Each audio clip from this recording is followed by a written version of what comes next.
नमस्कार, news point लेकर हाजिर हूं मैं राजीव। दोस्तों, मोदी सरकार भीतर ही भीतर विरोध प्रदर्शनों से किस कदर घबराती है, ये बात आज फिर साबित हो गई। आज उत्तर से दक्षिण तक मोदी सरकार के फैसलों पर संसद में हंगामा हुआ।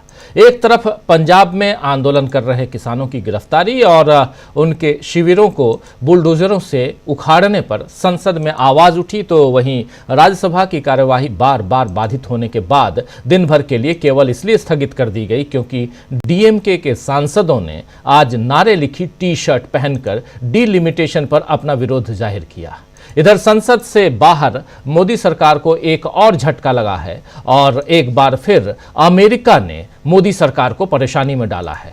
दरअसल एलन मस्क के सोशल मीडिया प्लेटफॉर्म एक्स ने मोदी सरकार के खिलाफ अदालत का दरवाजा खटखटाया है।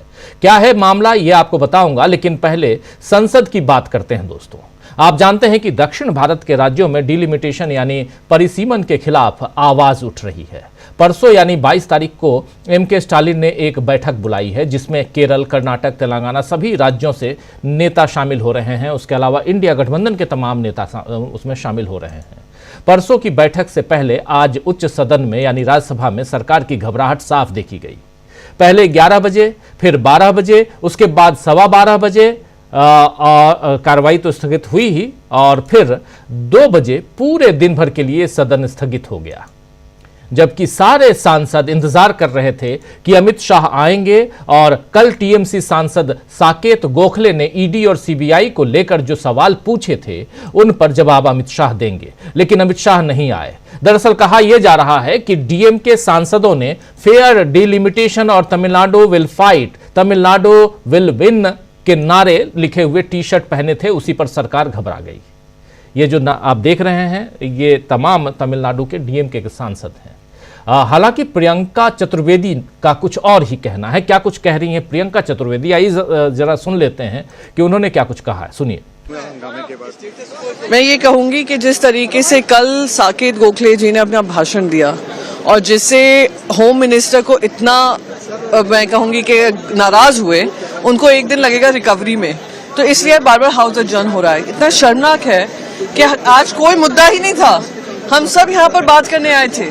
आज सबकी बात करने का था, गृह मंत्री के जवाब सुनने का टाइम था, आते ही हाउस एडजर्न कर दिया गया सरकार की तरफ से। तो क्या दर्शाता है, और दोनों सदनों में हंगामा कर उन्होंने किया, किसी आड़ को लेकर किया है, ये गलत बात है। मैम, दिशा सालन वाला जो मामला है, दोबारा से उनके फादर के वकील ने कहा कि आदित्य ठाकरे पे आरोप लगाया। तो ये थी प्रियंका चतुर्वेदी, बता रही थी कि क्यों आखिर, और सबसे बड़ी बात कि साकेत गोखले ने जो बात कल उठाई थी संसद में और उसके बाद घबरा गए और खासकर अमित शाह, और इसलिए नहीं आए। वहीं डीएमके सांसद तामीझामी थंगा पंडियन, जी हाँ, तामीझामी थंगा पंडियन ने इस बारे में बताया है कि सभापति ने कहा है कि आप सदन के भीतर टी शर्ट पहनकर नहीं आ सकते। आइए जरा सुन लेते हैं थंगा पांडियन क्या कह रहे हैं। बहुत इंपॉर्टेंट बातें, और साफ साफ वो कह रहे हैं, सांसद हैं डीएमके के, और कह रहे हैं कि सभापति ने साफ साफ कहा है कि आप टी शर्ट पहन के नहीं आ सकते, इसलिए ये हो रहा है। सुनिए जरा। For the union government's move asking a fair delimitation, requesting the union government, especially the home minister, to clarify what does he actually meant, what does he actually mean by deciding everything on the basis of when he came, like over to Tamil Nadu population. So the issue is it should not be decided on the basis of population, and for that our Chief Minister MK Stalin is convening a meeting, calling all the chief ministers of the opposition parties as well as all the frontline leaders from the various parties on 22nd in Chennai. It is to be held. और उधर अखिलेश यादव ने इस मामले में DMK का साथ देते हुए बीजेपी की नीयत पर ही सवाल उठा दिए हैं। आइए सुनिए अखिलेश यादव क्या कह रहे हैं, सुनिए जरा। मैं तमिलनाडु के लोगों के साथ हूं, क्योंकि भारतीय जनता पार्टी पता नहीं कैसा डिलिमिटेशन कर दे। आपने देखा नहीं ब्लॉक प्रमुख की चुनाव कैसे लड़ते हैं ये लोग, विधानसभा चुनाव कैसे लड़ते हैं, जात के आधार पर पोस्ट करते हैं। सर आप जाएंगे जात के आधार पर और पोस्ट है नहीं, ये सवाल तो सरकार पहले सेंसस करे, सेंसस के बाद जाति जनगणना हो, डिलिमिटेशन होगी, महिलाओं के हमारा आरक्षण हो, पिछड़ी दलित महिलाएं और अल्पसंख्यक महिलाओं का आरक्षण हो, तब हम लोग जाएंगे। सर तो कहा जा रहा है डिलिमिटेशन 71 के जनगणना पर होनी चाहिए। अरे ये नहीं, मेरे पत्रकार साथी, ये जो घर घर नल लग रहे हैं और घर घर जल पहुंच रहा है, ये भी लगता है 71 के ही आंकड़ों से ये डिजाइन किया गया पाइपलाइन है। तुम बाल्टी रख देना, अगर 2 दिन में भी बाल्टी भर जाए, तो ऐसी बातें मत करो। 1970 में तो सुन रहे थे आप यहां अखिलेश यादव को। तो दक्षिण के मामले में बीजेपी उत्तर में भी घिर रही है और उत्तर में पंजाब में किसान आंदोलनकारियों के साथ किया गया सलूक एक तरफ आम आदमी पार्टी को परेशानी में डाल रहा है और सवाल बीजेपी पर भी उठ रहे हैं। कांग्रेस नेता प्रताप सिंह बाजवा ने कहा है, और बहुत इंपॉर्टेंट बातें इसलिए क्योंकि कल रात को अचानक किसानों को 700 से ज्यादा किसानों को गिरफ्तार किया जाता है पंजाब और हरियाणा बॉर्डर पे, और उसके बाद ये देखिए बुलडोजर से उनके शामियानों को, टेंट को, शिविरों को ध्वस्त किया जाता है। ये सब कुछ हुआ शंभू बॉर्डर पर, लगभग 200-225 किलोमीटर की दूरी है दिल्ली से। लेकिन इम्पॉर्टेंट ये कि कल दिन में मुलाकात होती है पंजाब के सीएम भगवंत मान की अमित शाह से, और शाम को उधर कार्रवाई होती है। जिस वक्त ये कार्रवाई हो रही थी उस वक्त अरविंद केजरीवाल पंजाब में ही थे। प्रताप सिंह बाजवा क्या कह रहे हैं, सुनिए। सर पहले मीटिंग, उसके बाद इनको गिरफ्तार कर लिया गया, फिर सारा शंभू और खनौरी साफ हो गया। क्या रिएक्शन, फिर क्या कहेंगे? देखो ऐसे है कि इसका नाम मान है, काम इसके सारे बेईमानों वाले हैं, तो इससे यही एक्सपेक्टेड था। और ये आप जो बात ऐसी है, ये लोगों को इस्तेमाल करने में मशहूर है। सबसे बड़ी सपोर्ट अगर ये पावर में आए हैं तो किसानी से मिली और खेत मजदूरों से मिली। आज देखिए, आज इनकी स्टेटमेंट ये है कि हमने ये इंडस्ट्री के लिए और कारोबार के लिए करवाया। हम ये कहते हैं अगर आपने ये काम करवाना भी था, आपने धोखाधड़ी क्यों की? आपने एक तरफ तो उनको बातचीत के लिए बुला लिया और फिर डिटेन करवा दिया, और दूसरी तरफ पुलिस फोर्सेस भेजी और इनको वहां से।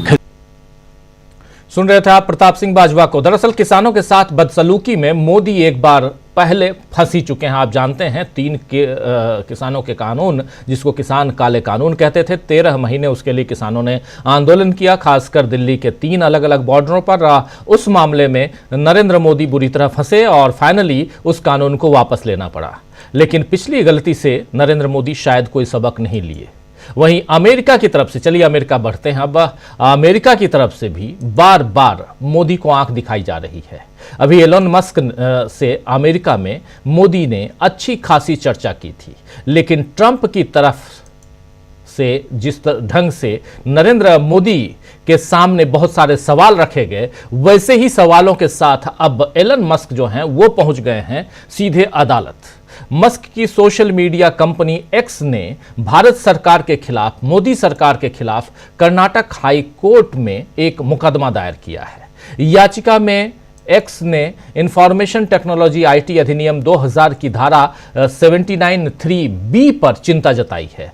एक्स का तर्क है कि यह सुप्रीम कोर्ट के फैसलों का उल्लंघन करता है, यह जो अधिनियम है, और ऑनलाइन अभिव्यक्ति की स्वतंत्रता को कमजोर करता है। आपको बता दूं कि धारा 79(3)(b) ऑनलाइन प्लेटफॉर्म को कोर्ट के आदेश या सरकारी अधिसूचना के जरिए निर्देश किए जाने पर अवैध सामग्री को हटाने का आदेश देती है। सीधे शब्दों में यह है कि सरकार अगर चाहे तो यह 79(3)(b) के जरिए किसी भी डिजिटल प्लेटफॉर्म को यह कह सकती है, सोशल मीडिया प्लेटफॉर्म को, कि आप इस खबर को या इस कंटेंट को आप हटा लीजिए। अगर कोई प्लेटफॉर्म 36 घंटों के भीतर उसके आदेश का पालन नहीं करता है तो उसे धारा 79(1) के तहत जवाबदेह ठहराया जा सकता है और दंडित किया जा सकता है। तो यह है, और इसके खिलाफ एलन मस्क की company x Karnataka high court पहुंची है। यह मामला आगे भी बढ़ सकता है। जब से ग्रोक आया है तब से नरेंद्र मोदी की सरकार, बीजेपी ऐसे भी परेशान है। तो उत्तर से दक्षिण और अब सोशल मीडिया प्लेटफॉर्म पर भी मोदी की नीतियों और फैसलों का विरोध शुरू हो गया है। अब कौन से कदम बचाव में उठाएगी नरेंद्र मोदी की सरकार या खुद बीजेपी, आज इसी पर चर्चा करेंगे। चर्चा की शुरुआत करूं उससे पहले आपको बता दूं कि आज से ठीक एक दिन बाद यानी आज 20 है, कल 21 से 23 तक बेंगलुरु में आरएसएस की बैठक होने जा रही है। उस बैठक में बहुत सारे फैसले लिए जाएंगे। उसमें एक फैसला यह भी होगा कि क्या नरेंद्र मोदी को 75 साल के होंगे तो उन्हें भी दर्शक दीर्घा में पहुंचा दिया जाए। एक फैसला यह भी होगा कि आखिर बीजेपी का अध्यक्ष कौन होगा। ये सारी तमाम फैसले होंगे, आगे की रणनीतियां होंगी। आरएसएस की बैठक उस समय हो रही है जब अगले महीने आरएसएस 100 साल का होने जा रहा है, लेकिन उससे पहले 30 तारीख को यानी 30 मार्च को, जी हां 30 मार्च को नरेंद्र मोदी और आरएसएस के प्रमुख मोहन भागवत की बैठक है, 1-to-1 बैठक है। इसके भी कई सारे मायने हैं, इन सब पे भी बात करेंगे हम। और बात हम सबसे बड़ी ये करेंगे कि आखिर कैसे एलन मस्क ने फंसा दिया है, कैसे बीजेपी उत्तर से दक्षिण तक फंसी हुई है और कैसे यहां मनमानी संसद के अंदर बीजेपी कर रही है।